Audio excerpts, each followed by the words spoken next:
Hello மக்களே! மழை பெஞ்சதில ஒரே சந்தோஷம். என்ன பண்ணுறதுன்னு தெரியல. அதனால நம்ம கிராமத்தில எப்படியெல்லாம் மக்கள் ரெயின் ஹார்வெஸ்ட் பண்ணுறாங்கன்றது தான் இந்த வீடியோ மூலமா நான் உங்களுக்கு தெரிவிக்கிறேன். வாங்க வீடியோக்குள்ளே போலாம். பாருங்க, கிராமத்தில எப்படி பார்த்தாலும் வீட்டை சுற்றியும் காரைகளும் ஒன்று இருக்கும், மண் வாசல்னு ஒன்று இருக்கும், அப்புறம் குட்டி குட்டி தடங்கள்லாம் இருக்கும். இது எதுக்குன்னா, ஒரு வெள்ளாமை பண்ணுறோன்னா அதில் விளையிற பொருளை போட்டு காய வச்சு சேல்ஸுக்கு எடுத்துகிட்டு போவாங்க. அதுக்காக இதுன்னு வச்சுக்கோங்களேன்.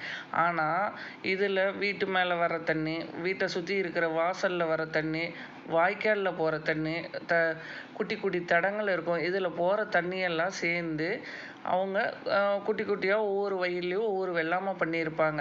அதுக்கு அதெல்லாம் அந்த வாய்க்காலில் கலெக்ட் பண்ணி போய் அந்த எந்த வெள்ளாமைக்கு போகணுமோ, மடை மாதிரி இருக்குமோ அதில் போய் சேர்ந்துரும். அதை தான் நம்ம இந்த வீடியோவில் பார்க்க போகிறோம். அதாவது இந்த வாய்க்காலுங்கிறது வேறு ஒன்றும் இல்லைங்க, ஒரு ரூட். ஃபார் எக்ஸாம்பிள், இப்போ பஸ்ஸுக்கு ஒரு ரூட் இருக்குதுன்னா அந்த ரூட்டில், அதாவது ரோடில் போகிற மாதிரி இப்போ வாட்டர்வேஸ்க்கும் ஒரு ரூட்டுன்னு வச்சிங்களேன். கிணத்து தண்ணி எப்படி ஃபீல்டுக்கு போகிறது, அதுக்கு தான் ஒரு வாய்க்கால் அப்படிங்கிறது பேர். அது மூலமாக தான் நீர் பாய்ச்சுவாங்க. இப்போ நீங்கள் பார்க்குறது ராஜவாய்க்கால். ராஜவாய்க்கால் மூலமாக போய் சின்ன சின்ன குட்டி வாய்க்காலில் பிரான்ச்சாக பிரியும். எந்த வெள்ளாமைக்கு போகணுமோ கரெக்டாக போய் பாய்ஞ்சிரும். ஃபார் எக்ஸாம்பிள், இப்போ நம்ம தீவனத்துக்கு தான் இது மடைமாற்றம் பண்ணி வச்சுருக்காங்க. மடைமாற்றம்ங்கிறது வேறு ஒன்றும் இல்லைங்க, அதாவது ஒரு பிரேக். இந்த பக்கம் போகிற தண்ணி இந்த பக்கம் திருப்பி விடுறது. நம்ம இப்போ தீவன புல், அதாவது மாடு சாப்பிடும் இல்லைங்களா, அந்த தீவன புல் தோட்டத்துக்கு மாறி வச்சுருக்காங்க மடையை. அதில் தான் இப்போ போயிட்டுருக்குது. பாருங்களேன், என்ன ஒரு நேச்சுராக இருக்கும். நேச்சுரலாக கிடைக்கிற வாட்டர் நேச்சுரலாக போயிட்டுருக்குது. பாருங்கள், இதுக்குள்ளே ஒரு ஸ்டெப்பு இருக்கும். இதுதான் அழகு. இந்த ஸ்டெப்போடு பார்த்திங்கன்னா ராஜவாய்க்கால் முடியுது. இதிலிருந்து பல பக்கங்கள், அதாவது 3 டைரெக்ஷன் இப்போ தெரியுது இல்லைங்களா, 3 பக்கமும் 3 வாய்க்கால் பிரியும்.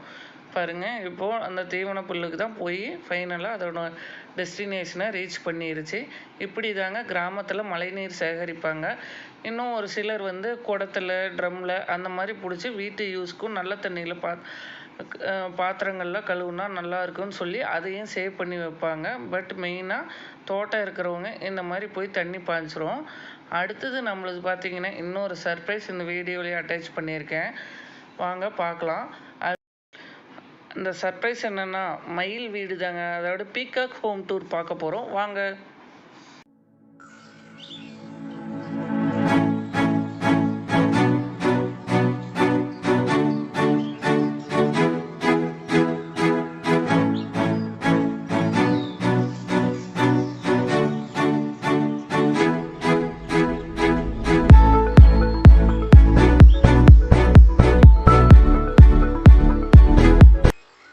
மக்களே, இது வரைக்கும் நீங்கள் பார்த்தது peacock home tour, inside home tour. அதாவது உள்ளே பார்த்துருக்கோம். ஒரு ஓவரால் வியூ தான் நான் காமிச்சிருக்கேன். இன்னும் டீட்டெயிலாக பார்க்கலாம். பாருங்கள், எல்லாம் ஒரு குட்டி ஃபாரஸ்ட் மாதிரி, மினி ஃபாரஸ்ட் மாதிரி நமக்கு தோணும். ஆனால் அப்படி கிடையாது. இது தோட்டத்துக்குள்ளேயே தான் இருக்குது.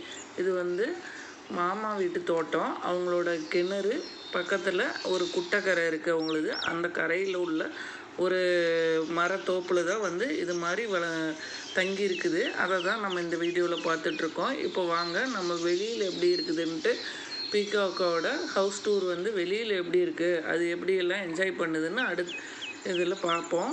பாருங்கள், இது வெளியில் ஒரு கிணறு இருக்குது. அதற்கான பழமையான தோற்றத்தோடு அப்படியே இருக்குது.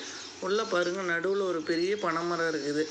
கிணத்துக்கு நடுவில் அதில் சில கூடுகள்லாம் வேறு இருக்குது. அதில் சிட்டுக்குருவியில் தங்கியிருக்கும். பாருங்கள், அந்த கூடெல்லாம் உங்களுக்கு நல்லா தெரியும்னு நினைக்கிறேன். பார்க்குறதுக்கே ரொம்ப ரம்மியமாக இருக்குது. இந்த கிணறு பாருங்களேன், அப்படியே வச்சு ஏதோ லேண்ட்ஸ்கேப் அப்படியே செதுக்கின மாதிரி அவ்வளோ ஒரு அழகு. ஆமாங்க, அதெல்லாம் வெட்டி தான் எடுத்திருக்காங்க இந்த கிணறத்தை. மக்களே, இப்போ நம்ம காமிச்சிக்கிட்டு இருக்கிற ஒவ்வொன்றும் மயிலோட ப்ளே ஏரியா. இப்போ பார்த்தீங்கன்னா, இந்த கிணத்துல போர் அடிச்சதுன்னா கொஞ்சம் நேரம் போய் அந்த உட்காந்துட்டு பனைமரத்தில் அந்த திட்டுலாம் உட்காந்துட்டு வரும். அடுத்தது பாருங்கள், ஒரு குட்டி கோயில். இது கருப்பனார் தெய்வம்னு சொல்லுவோம். அதாவது ஒவ்வொரு விவசாயிக்கும் தோட்டத்தில் இது காவல் தெய்வமாக நின்று பாதுகாத்து அவங்களுக்கு வெற்றியை கொடுக்குது. அதுதான் இந்த தெய்வத்தோட முக்கியத்துவம். அடுத்தது பார்த்திங்கன்னா, வேப்ப மரம் பாருங்கள், எவ்வளோ அழகாக இந்த மலைக்கு 2-3 நாள் மலையில் தளைஞ்சிருக்கு பாருங்கள். அடுத்தது மயிலை காமிக்க ட்ரை பண்ணுறேன். ஒவ்வொன்றும் உள்ளே போயிட்டுருக்குது. கொஞ்சம் வெயிட் பண்ணுங்கள், அப்படியே பார்க்கலாம். அது வரைக்கும் இந்த வேப்பம்பழம் பாருங்களேன், வேப்பங்காய் 2 ஷேடில் இருக்குது. பிங்க்கு அண்ட் க்ரீன் ரெண்டும் கலந்த மாதிரி இருக்குது. பாருங்கள் மயில் போகுதுன்னு நினைக்கிறேன். அந்த பாருங்கள் நான் ஜூம் பண்ணி காமிக்கிறேன். குட்டி மயில் ஒன்று போயிட்டுருக்கு. இதில் கிட்டத்தட்ட ஒரு 20, 30 மயில் பக்கமாக ஸ்டே பண்ணியிருக்கு. பாருங்கள் இதெல்லாம் ஊஞ்ச மரம். நம்ம தலைக்கு அரப்பு போட்டு குளிக்கிறோம் இல்லைங்களா, அந்த அரப்பு மாவுன்னு சொல்லுங்கள். அதெல்லாம் இந்த செடி தான் அது, இந்த மரங்கள் தான். கூட வேப்ப மரமும் கலந்து இருக்குது. பாருங்கள் இதெல்லாம் ஊஞ்ச மரம். இந்த அரப்பு தலை போடுறோம் இல்லைங்களா, அதுதான். அதில் நிறைய கொடி வேர்கள் தொங்குது பாருங்கள். இப்போ பாருங்கள் மயிலை நான் ஜூம் பண்ணி காமிக்கிறேன். பாருங்கள் அப்படியே ஒரு வாக் போயிட்டுருக்குது. மேலே ஒரு மயில் உட்காந்துருக்கு. இப்போ மயில் அதோட வீட்டுக்குள்ளே அதோட மரத்துக்குள்ளே இருந்து வெளியில் வந்துடுச்சு இல்லைங்களா, அந்த ஏரியா பாருங்கள். அது மேலேருந்து கீழே இறங்கி இதில் விளையாடும், நடந்து வந்து விளையாடும், அல்லது மேலேருந்து அப்படியே ஜம்ப் பண்ணும், இல்லை ஃப்ளை பண்ணி வரும், எப்படி வேணாலும் பண்ணும். பாருங்கள் இது பார்க்குறதுக்கு ஒரு வேலி, அதாவது பள்ளத்தாக்கு மாதிரியே இருக்குது. அதுக்கு நல்ல ஒரு ப்ளே ஏரியாங்க, நல்லா என்ஜாய் பண்ணுது. இந்த மாதிரிலாம் நமக்கு கிடைச்சா நல்லா தான் இருக்கும். நாங்களும் சின்ன வயசில் இந்த இதெல்லாம் உட்காந்து விளையாண்டுருக்கோம். எல்லாருமே பக்கத்து வீட்டில், மாமா வீட்டில் எல்லோரும் சேர்ந்து இங்கே உட்காந்து ஜாலியாக என் தம்பி எல்லாருமே விளையாண்டுருக்கோம்.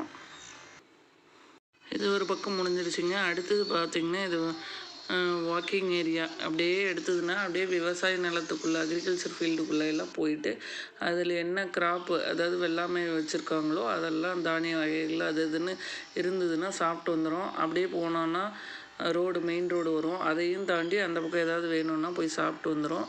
பாருங்களேன் நான் காமிக்கிறேன். அங்கே ஒரு மயில் வந்துகிட்ருக்கு, சாப்பிட்டுட்டு ஏதோ எல்லாம் சுற்றி பார்த்துட்டு வந்திருக்கு.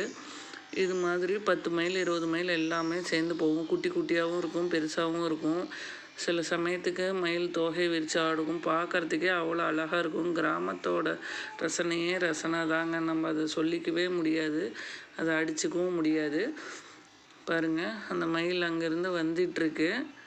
அதுக்கு பார்த்திங்கன்னா ஒரு அந்த நடைபாதை மாதிரி வச்சுருக்கோம். அப்படியே அந்த கிணத்துல வந்துட்டு கொஞ்சம் நேரம் பார்த்துட்டு ஏதாவது தண்ணி குடிக்கிறதுனா குடிச்சிட்டு அப்படியே உள்ளே பூந்து மேலே ஏறி மறுபடியும் அந்த மரங்கள்லாம் நிறைய அடர்த்தியாக இருந்தது இல்லையா, அதில் போய் ஸ்டே பண்ணிக்கும். இந்த மயிலோட ப்ளஸ் பாயிண்ட் என்னன்னு பார்த்தீங்கன்னா, மனுஷனோட சத்தம் கேட்டால் எங்கே இருந்தாலும் பயங்கர ஃபாஸ்ட்டாக பறந்துருங்க. அது உருவத்தில் பெருசாக இருக்குது, இருந்தாலும் பெரிய தோகையை வச்சுக்கிட்டு கூட நான் பறக்கிறத நிறைய டைம் பார்த்துருக்கேன். அந்த மாதிரி பறக்கிறத நான் பார்த்தேன்னா உங்களுக்கு ஒரு டைம் வீடியோ எதுலையாவது அட்டாச் பண்ணி விட்றேன் பாருங்கள். அநேகமாக இந்த வீடியோ எல்லோரும் பார்த்து என்ஜாய் பண்ணியிருப்பீங்கன்னு நினைக்கிறேன். இந்த வீடியோ பிடிச்சிருந்தா லைக் பண்ணுங்கள், ஷேர் பண்ணுங்கள், சப்ஸ்கிரைப் பண்ணுங்கள். அண்டு நம்ம சேனலுக்கு பார்த்தீங்கன்னா புது சப்ஸ்கிரைபர்ஸ் நிறைய பேர் வந்துகிட்டே இருக்கீங்க. அவங்கள நம்ம சேனலுக்கு வெல்கம் பண்ணுறோம். தேங்க்ஸ் ஃபார் வாட்சிங் த வீடியோ. Bye bye.